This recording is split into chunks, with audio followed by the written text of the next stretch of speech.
Salut les amis, alors j'arrive juste de la petite marche et il fallait que j'en profite aujourd'hui avec la température qu'il fait. Puis je pense qu'à entendre le bruit que j'entends autour de ma cour, je suis pas la seule à en avoir profité aujourd'hui. Puis c'est tant mieux, ça me fait du bien de voir mes bacs qui commencent à dégeler, la vie qui commence à reprendre. Je vous avoue que, en tant que grande jardinière, j'ai assez hâte que tout ça se dégèle complètement. Alors aujourd'hui, de quoi on va parler? Eh bien, dans les thématiques proposées, vous savez, comme disait Chantal hier, c'était le jour de Chantal, aujourd'hui c'est le jour de Valérie, je voulais aborder l'impuissance. Puis je me suis dit, comment je peux apporter cette thématique, pourtant je me sens terriblement concernée. À bien y penser, quand on parle d'impuissance, j'ai l'impression que parfois l'impuissance est la résultante de nos non-choix. Parce que comment on peut se sentir impuissant face à des choix que nous avons faits? Pour l'instant, je n'arrive pas à trouver. Mais encore une fois, c'est moi que ça engage. C'est ma réflexion que je me fais tranquillement. Alors, vous avez vu que les dernières semaines, j'étais un petit peu plus fragile, un peu plus fragilisée. Je me suis fait aider. Je remercie beaucoup les gens qui ont été autour de moi. Puis, j'ai pris le temps de réfléchir à ma situation, à ce que je vivais, comment je le vivais. Et qu'est-ce que je pouvais faire pour m'aider dans l'avenir, pour plus que tout ça se reproduise. Parce que tant et aussi longtemps qu'on est dans le pourquoi ça m'arrive, eh bien, on est encore dans la victimite. Et je ne voulais pas rester dans ma propre victimite. J'ai vécu des choses douloureuses. Je suis en train de faire la paix avec ça. Maintenant, ça commence à appartenir à mon passé. Mais que c'était le passé? C'est pas de dire pourquoi ça m'arrive.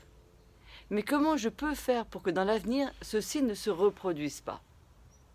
En ce qui me concerne, eh bien, j'ai constaté que mon impuissance était la résultante du manque de choix que j'ai fait de moi-même auparavant. Et évidemment que l'idéal, comme pour le montrer, c'est de parler de nos relations amoureuses, par exemple, ou nos relations. Est-ce que vous avez choisi votre relation?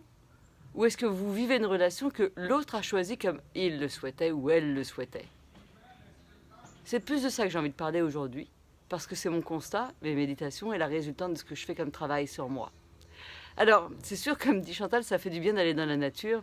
Personnellement, j'ai beaucoup de mal en ville à m'asseoir puis à dire je vais faire la marche lente. Mais moi, c'est dans la marche rapide que je médite. C'est la marche rapide qui me permet d'exprimer et sortir toutes mes émotions. Alors, vous le savez, je suis chirologue. Puis cette semaine, j'ai décidé de vous faire une petite capsule qui vous parle de l'engagement, de comment on reconnaît, comment on choisit et qui on choisit. Dans votre main, vous avez ici la ligne de cœur qui me parle de comment vous aimez les autres. Êtes-vous un idéaliste? Êtes-vous un pragmatique? Êtes-vous un profiteur? Tout ça l'est. Plus votre ligne est longue, plus ça nous parle de votre idéalisme, de votre ouverture vers les autres. Plus cette ligne est courte, plus ça me parle de comment vous vous rattachez aux autres en dépendance. Mais il y a une ligne bien plus importante, c'est ce qu'on appelle la ligne d'union.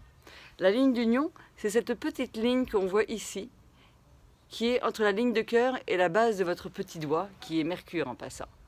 Cette ligne d'union me parle de votre engagement dans votre couple, votre engagement dans la société, dans votre engagement face aux responsabilités. Si cette ligne est bien droite, elle me parle d'un équilibre. Vous savez vous engager, vous savez vous respecter, vous savez vous choisir.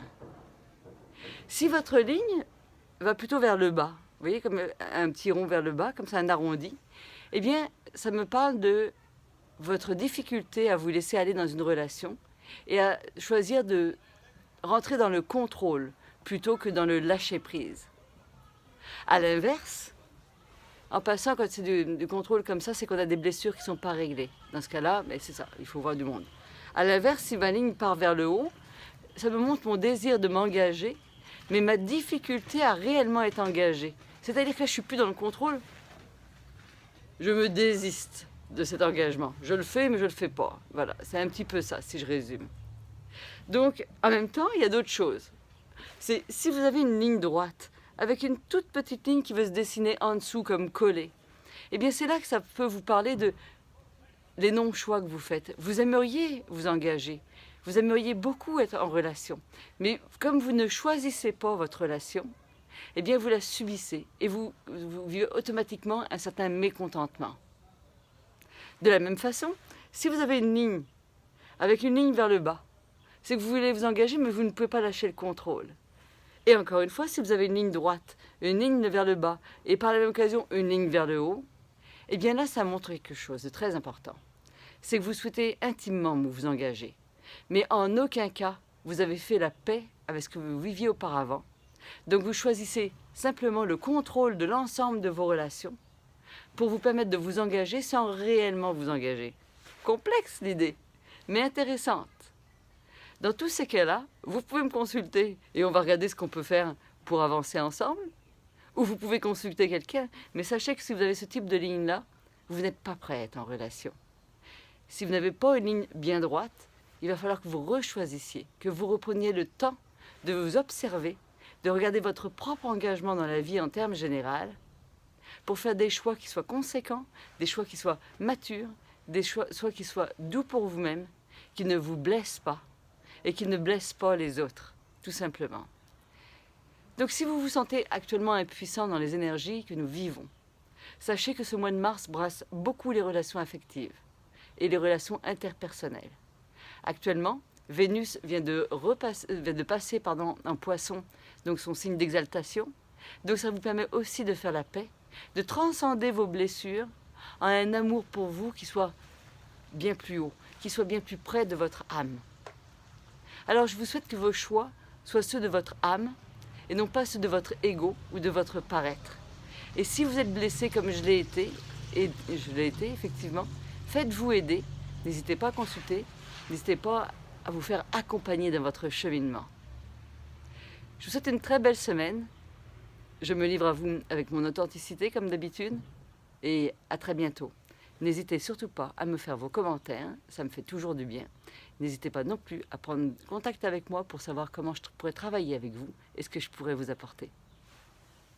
Bye.